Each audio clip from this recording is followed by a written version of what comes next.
vamos a ver ejemplos que nos alteren la presión de pulso.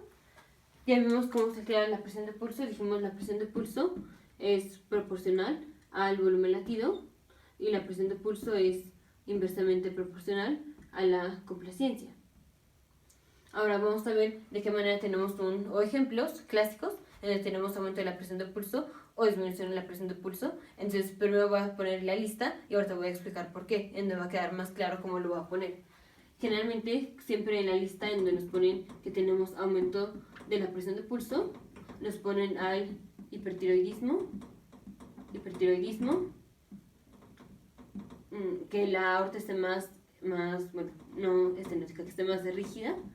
Rígida, esto es por ejemplo la enfermedad ateromatosa, o sea que el paciente ya tenga una placa de ateroma en la aorta, que se presenta como una hipertensión sistólica aislada.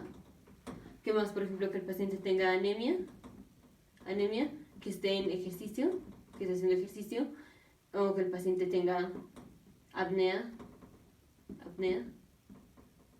obstructiva del sueño, o que el paciente tenga insuficiencia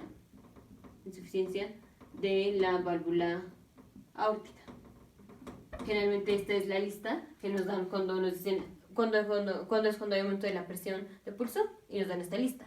La lista que nos ponen cuando nos dicen que hay disminución de la presión de pulso es que el paciente tenga estenosis de la válvula aórtica, o que el paciente tenga falla cardíaca, o que el paciente tenga tamponade o shock. Entonces ahora vamos a ver cómo esto lo traducimos a la presión de pulso o a los factores que tienen la presión de pulso que vimos en los videos anteriores. Primero vamos con las cosas que aumentan la presión de pulso. Aumento de la presión de pulso. En lugar de poner la lista así, la voy a dividir en los que hacen aumento del volumen latido, del stroke volume, y los que nos dan un aumento en la contractilidad, y los que nos dan un aumento, una disminución en la complacencia, que son los factores que vimos que afectaban a la presión sistólica. Esto lo vimos en el video anterior. Entonces, ¿cuál nos está de manera directa? ¿Cuál nos está aumentando el volumen latido? Aquí voy a poner de manera directa. ¿Cuál nos está aumentando el volumen latido? La insuficiencia de la válvula aórtica. Insuficiencia de la válvula aórtica. Ahorita no me voy a meter mucho en cómo es la insuficiencia y la estenosis de la válvula aórtica, esto está más adelante, pero bueno, rápidamente lo pongo aquí. Tenemos el corazón, aquí está la aorta, aquí tenemos la válvula aórtica, aquí está la válvula aórtica. Cuando el ventrículo izquierdo expulsa la sangre de la aorta a la válvula aórtica, pues obviamente se abre la válvula aórtica.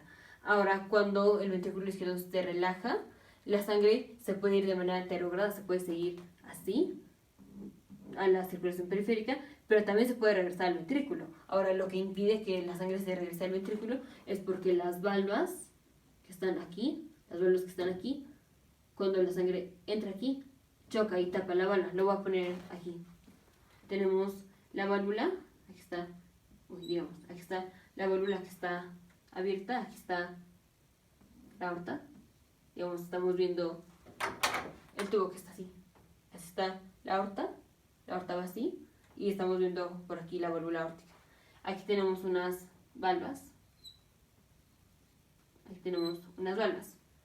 Que es una protrusión, o es como así.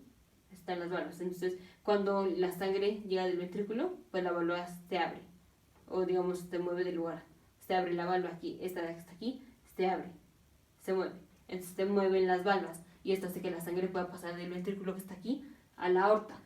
Si tenemos una insuficiencia, antes de tener la insuficiencia, ¿qué es lo que hace que la sangre no se regrese de la aorta al ventrículo izquierdo? Esto es porque la válvula está así, y cuando la sangre se está regresando, la sangre se mete aquí y empuja la válvula. Entonces, así, y empuja la válvula. Al empujar la válvula, pues esto nos cierra la válvula aórtica. Entonces la sangre ya no puede pasar al ventrículo porque está cerrada. Cuando tenemos insuficiencia, esto quiere decir que aquí tenemos que las válvulas no se tocan.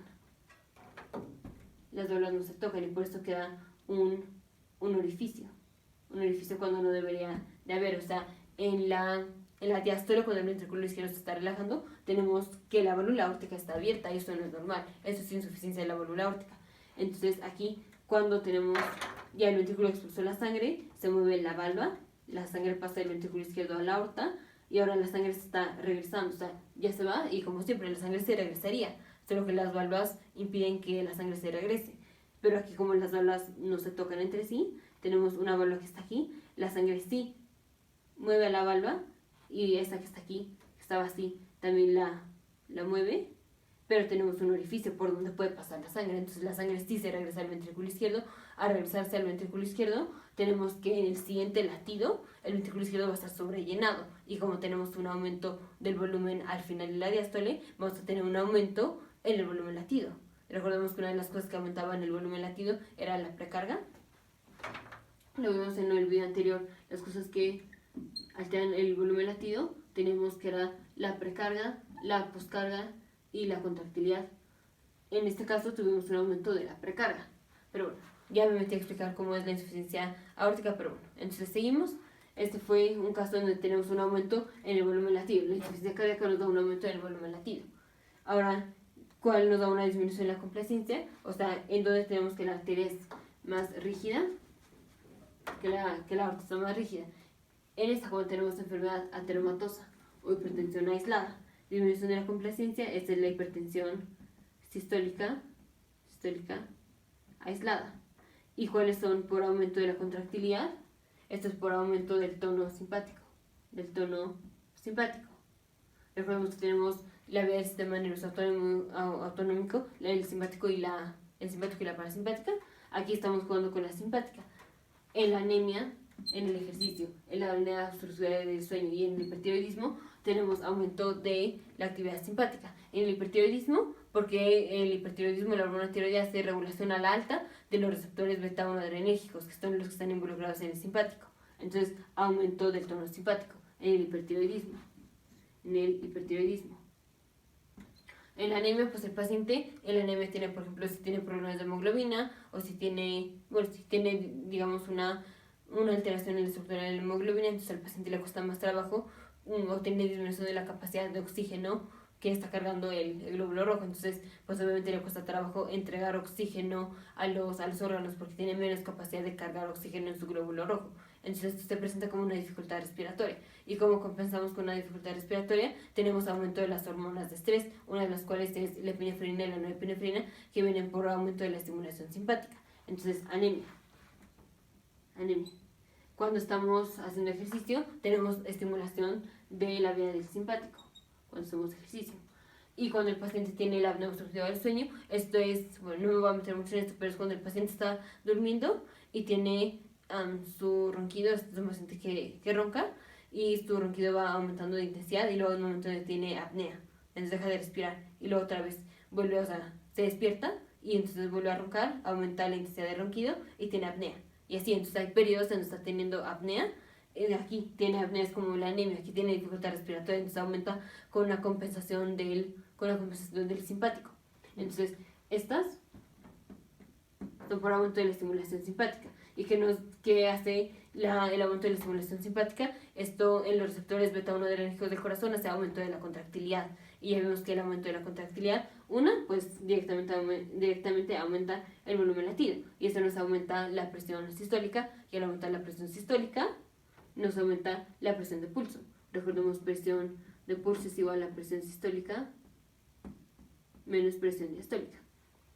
Entonces, ahora en la lista, así como siempre nos la presentan, la podemos poner como las que nos aumentan el volumen latido, las que nos aumentan la contractilidad, que finalmente pues también nos aumenta el volumen latido, y las que disminuye la complacencia. Ahora vamos con las que nos disminuyen la presión de pulso.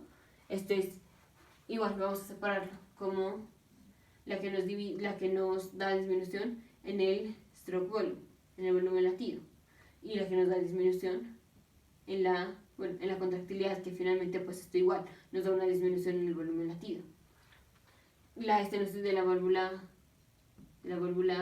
aórtica Esto hace que sea más difícil. Aquí tenemos la válvula aórtica, está estenosada. El ventrículo tiene que hacer que la sangre pase por un orificio más pequeño. Entonces, obviamente, al ventrículo le cuesta trabajo expulsar la sangre. Entonces, finalmente, la sangre que va a pasar del ventrículo a la aorta es menor, que es el volumen latido, la sangre que pasa del ventrículo a la aorta. Entonces, el volumen latido disminuye en la estenosis de la válvula aórtica. Y cuando tenemos falla cardíaca, cuando tenemos tamponade, el tamponade es que tenemos sangre entre las dos capas del pericardio. Rápidamente, bueno, aquí está el corazón. Aquí tenemos capa visceral del pericardio y luego tenemos una capa parietal del pericardio. El tamponade es que tenemos sangre en este espacio, y el tener sangre en este espacio, esto impide que el corazón se distienda, porque tenemos aquí el pericardio que está comprimiendo al corazón. Esto impide que el corazón se distienda, entonces obviamente altera la contractilidad del corazón, y al alterar la contractilidad del corazón, bueno, o sea, disminuye la contractilidad, disminuye el volumen latido. Esto pasa en el tamponade. Igual en la falla cardíaca, pues la falla cardíaca es que al paciente le cuesta trabajo expulsar la sangre, o sea, el paciente no tiene buena contractilidad, entonces igual va a tener disminución del volumen latido. Y en el shock, pues en el shock el paciente tiene disminución del volumen latido. Dijimos que el volumen latido depende de la precarga. Dijimos que depende de la precarga. ¿Y qué cosa dependía de la precarga? Dijimos la precarga es igual al volumen al final de la diástole, al end diastolic volume. Y dijimos qué cosa es lo que nos llena finalmente el ventrículo. Dijimos la circulación de, bueno, el aparato o la circulación sistémica, bueno, no la sistémica, pero toda la circulación, todo el circuito cardíaco, y lo fuimos de manera retrógrada. Dijimos el ventrículo izquierdo, la aurícula izquierda, las venas pulmonares, los capilares pulmonares, la arteria pulmonar, ventrículo derecho, aurícula derecha, venas pulmonares. Entonces lo que llene o lo que llega a la vena, a la aurícula derecha, finalmente va a influenciar lo que le llega al ventrículo izquierdo. Entonces si tenemos shock, que es por ejemplo si el paciente está sangrando, hay un montón de tipos de shock, bueno, clásicamente hay 4, pero por ejemplo uno que es el distributivo, uno que es el de hipoperfusión, que es cuando el paciente está sangrando, va a tener disminución de la sangre que le llega a la aurícula derecha, entonces finalmente va a tener disminución de la sangre que le llega al ventrículo izquierdo, entonces finalmente va a tener disminución de la precarga, y eso nos va a alterar el volumen latido. Entonces, aquí me falta, bueno, aquí. Esta la vamos a dividir en la que nos da disminución del volumen latido, que es la estenosis de la válvula aórtica, y los tipos de shock, y los que disminuyen la contractilidad, que es la falla cardíaca y el tamponade.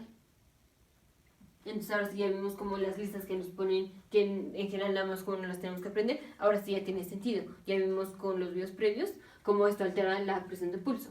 Entonces en el video que sigue pues ya nada más voy a hacer resumen y nada más los voy a mencionar. Nos vemos en el resumen.